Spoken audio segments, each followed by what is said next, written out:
Wow. It is episode 6 of DVC for adults. This is going to be a highly informational episode after you purchase DVC. I hope the first 5 episodes gave you enough information that you can decide whether or not you want to choose to buy DVC or not. If it saves you money given your situation, I am trying to get my lighting situation good. Remember that this is a podcast. It is also on a YouTube channel, DVC for Adults. You can find it in either place. Sometimes the video is helpful because you can see the screens that I'm going to share today. The rest of you, I will try to be as specific as possible, just like I always say. So today, we are talking about waitlist and how to deal with them. And we are talking about walking a reservation, one of the most controversial items of discussion that you'll see on discussion boards, and how I feel about it. I'm going to save that to the end. And there's a logical flow to this, so you'll understand why I'm saving it to the end. So, for those of you that are listening on the audio podcast, I am getting ready to share my screen for the others. I am going to show you, look at what I've got booked right now. First of all, I had told you in the early episodes of this podcast that we were going to go to the Grand Californian using our points, which is mainly Hilton Head points, but I can use them at 7 months. The problem is Grand Californian is a highly sought after reservation. So I had it all booked up. We were in a 1 bedroom for 5 nights. We're going to have 6 days, 5 nights, and we had an emergency situation in our family and we had to change it, and we decided to move it to October. Well, look what's happened. I'm going to show you the details of this reservation.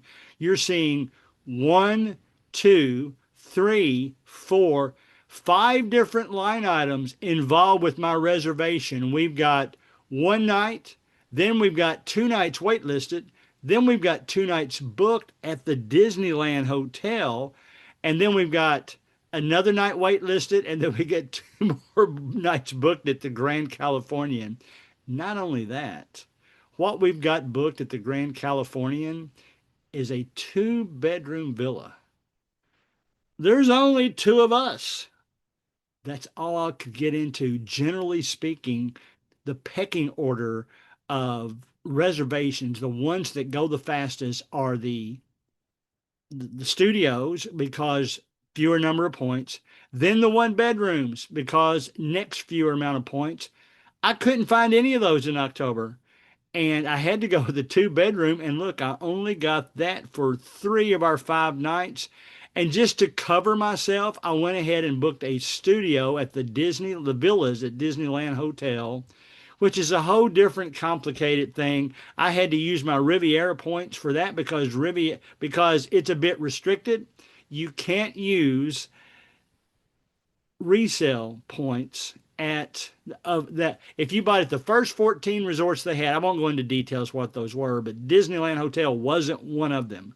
And I had to use, therefore, my Riviera points to book that because it's one of the newer ones. Now, look at all this. This is what I've got, what the mess I've got. Waitlist here, waitlist here. So let's talk first about waitlist. Let me show you what I've done. I'm going to go to another screen now. Let's act like we are booking a reservation. You'll see here, you know how to get to there. Once you get to DVC, plan a vacation, all that stuff, there are 2 adults, okay? That was my original dates. If I could book them all together, checking in on the October 4th, checking out on the 9th. I searched for studio, 1 bedroom, and 2 bedroom, okay? Now, and you'll see there it says Grand California, and I click that down below. Let's check availability. Now, watch this. All right, it's going to tell me there are no rooms, 0 available for your selected dates. Look at that. Do you want to wait list Deluxe Studio? Do you want to wait list the one bedroom? Do you want to wait list the two bedroom lock off? By the way, if you don't know, lock off, two bedroom lock off villa is a combination of a one bedroom villa and a studio with a door in between. That way you have two entrance doors from the hallway. So that's more convenient, like if there's two couples going together. Then the two bedroom villa, which is what I tried to book. Now, I'm going to click on the two bedroom villa to see what my options are. Let's look at it. And then I'm going to talk a little bit about walking a reservation. And for the record, I'll go ahead and say it now, I am not a fan of walking a reservation. It's unfair, and there's some people that would tell you it's unethical. Have I done it? Yes, I've done it one time. Now, let's look at this. Look, those are the 5 nights I want it right there. October 4th through October 8th. Check out on the 9th. So all those nights right there. Look, the gray means that they're not available. The blue, I'm a little bit colorblind. I think that's blue. The blue means that they are available. Okay? So this is what you're sometimes going to have to deal with. Grand Californian books up fast every every date, every time it books up fast. Holidays at Disney World, the resorts book up fast, especially the monorail resorts, because everybody wants to see the big Christmas trees and the resort lobbies. They want to see how the Magic Kingdom is decorated for Christmas, all that kind of stuff. That books up fast. Any holiday books up fast. Probably the next biggest one is college spring break and high school. I guess maybe even high school more because that's younger kids typically. When I say high school, I meant everything high school and below. So that's when sometimes that's the only time families can take their kids on vacation to Disney World. Either that or summer, and summer's always busy. So sometimes you have to wait list. So back in when I did it back when we were supposed to go, I had all 5 nights. Guess what? I had to walk that reservation. That's the only time I ever had to do that. Okay. Now, here's what happens when you're on a wait list. Let's go back to this screen where you see all the wait list. I would encourage you. Right now, this is a 2 bedroom. All these are 2 bedrooms except for the Disneyland. And as you notice, my 2 wait lists are for the 2 nights of wait list is for the same 2 days that I've actually got a room at Disneyland. And of course, I'll cancel this one if this one comes through. I wanted a 1 bedroom villa. A 1 bedroom villa is just like it sounds. It's a villa, 1 bedroom, big living room, full kitchen. That's what we like to do. Wasn't available. So the ones I could find, I booked a 2 bedroom, which feels kind of silly, but you do what you got to do sometimes. So I could have just waitlisted the 1 bedroom, but I have a feeling that's going to be more difficult to book. Now, you may ask me, you see, I've got the night that this is check-in date to check-out date. Now, I've got waitlisted the night of October 5th as one waitlist, the night of October 6th as another waitlist. Why did I do it that way?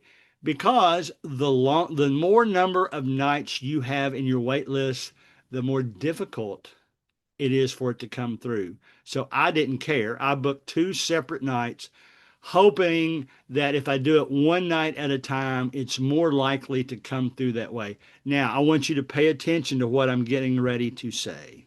Okay. I have heard, let me say this first. Let me back up. I have waitlisted 4 times prior to this. One time it came through. 2 times I actually kept checking every day and found what I wanted before the wait list comes through. Now you might say, how is that possible?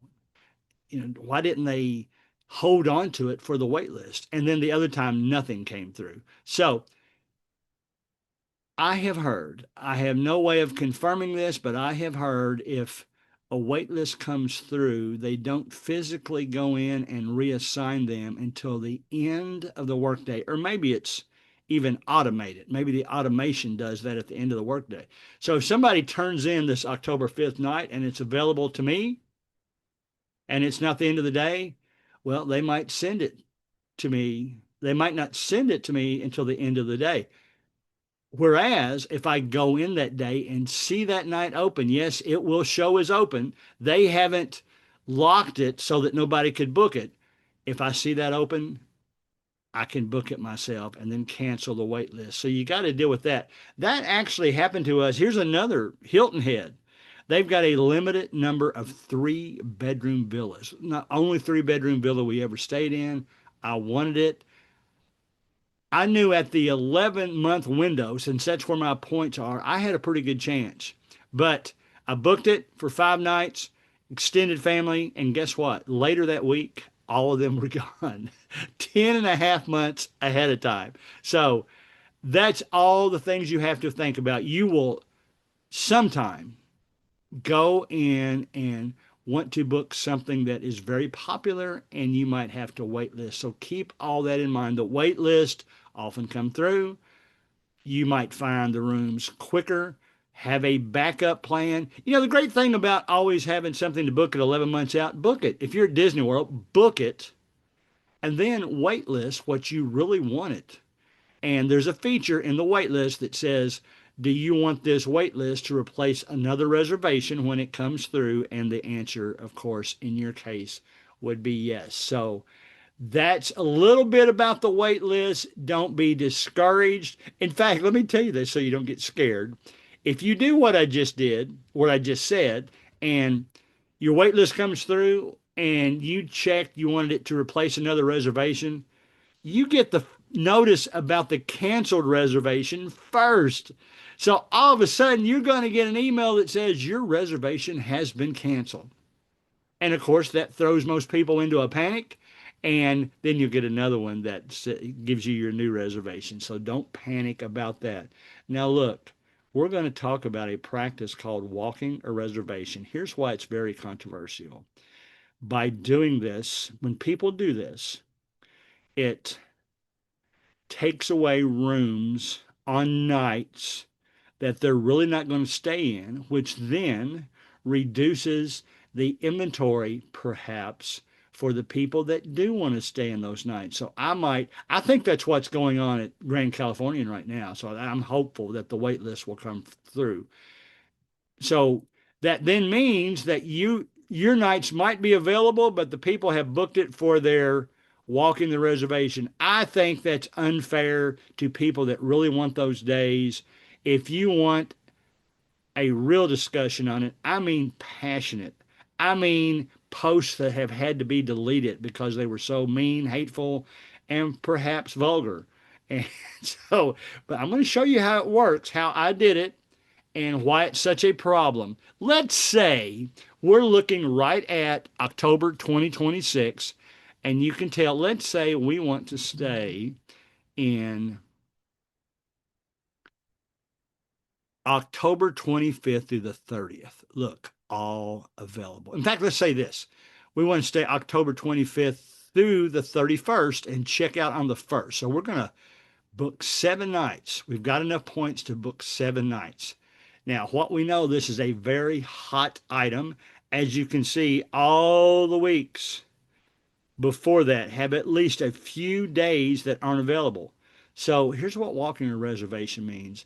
Let's say that we want October 23rd through the night of October 31st and check out on the 1st.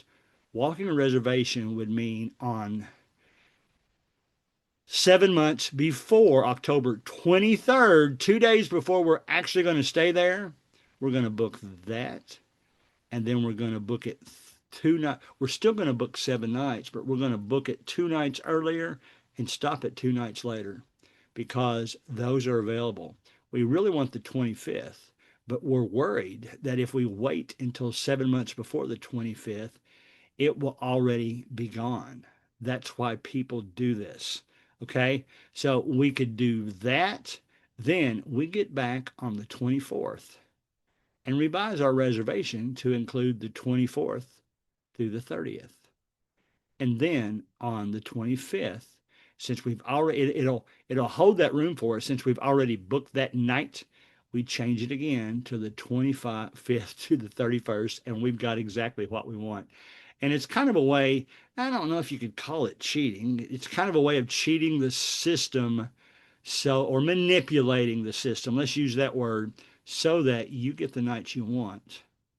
And you're finagling, so you're booking it early to cover the nights you want. So that is what walking a reservation is. You you book it at first, couple of nights before you really want it, and then go in each day for those next 2 days and move it further out so that you have all the nights. And it does create a situation where you're more likely to get the days you want that way.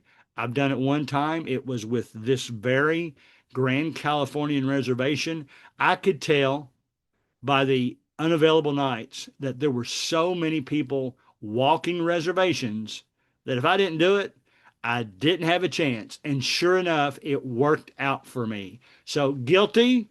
I do not plan to do that again. This is probably the only time I ever go to Grand Californian. I'll probably stick to the Disney World area mainly. And it's not as crucial there. It is for some people because they want a specific resort.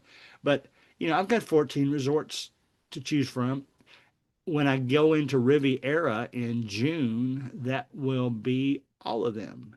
And then what I'm going to try to do is go to the new resort that they're building in 2027, and that'll be 15. So I I've been to all the resorts. Now sometimes it's just a couple of nights. In fact, we're leaving on a cruise within the next week, and because we fly Allegiant from our area and it doesn't always fly every day, we're going down 2 days early, staying at the Disney Resort in Vero Beach, which we love. That's one of our favorites, actually. Disney at Vero Beach 2 nights before and one night after so that we can time it to our flights. So that's a little bit about waitlist. I've talked enough. I'm going to stop sharing my screen. I hope I was specific enough for all of you on the audio version of this, and I hope the screens were sufficient. If you have any questions for me, my email address for this is Greg Vacation Club, Greg Vacation Club at gmail.com. And with that, we'll call it a day for episode 6, and happy traveling.